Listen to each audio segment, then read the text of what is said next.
Hi, I'm Kevin Broadribb. I'm an Australian citizen. Last night, my father, at the age of 90, passed away in Fairfield Hospital in New South Wales.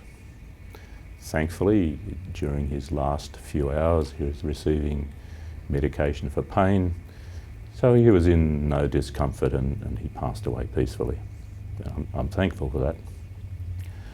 Unfortunately, this was not the case for all of his stay in that hospital. And for quite some time, my father was in extreme pain, and that pain was not treated.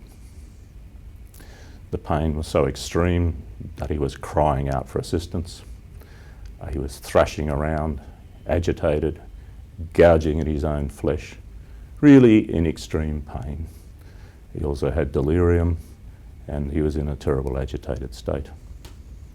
This went on for hours and hours and hours. There was a visitor in the hospital visiting another patient who was so concerned by his discomfort and pain that she twice approached nurses and asked them to do something, but they did nothing. The next day, my brother asked doctors to do something, but nothing was done. Hour after hour, my father was in extreme pain, and nobody did anything. It took many, many hours before they finally gave him morphine and managed his pain and allowed him to die in peace. That is unacceptable for any Australian citizen. It's particularly unacceptable for my father because he's a veteran of World War II. He fought in New Guinea and he suffered badly. At one stage he was at a munitions dump which was blown up by enemy mortar fire. Every other person at the munitions dump was killed. My father was the sole survivor.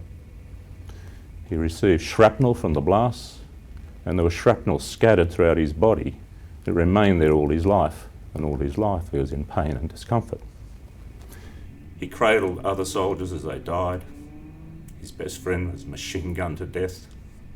He served his country, and yet, when it was his time to die, this country failed him.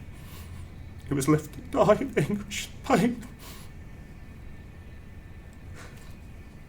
Today, I am not proud to call myself an Australian. It should never have happened.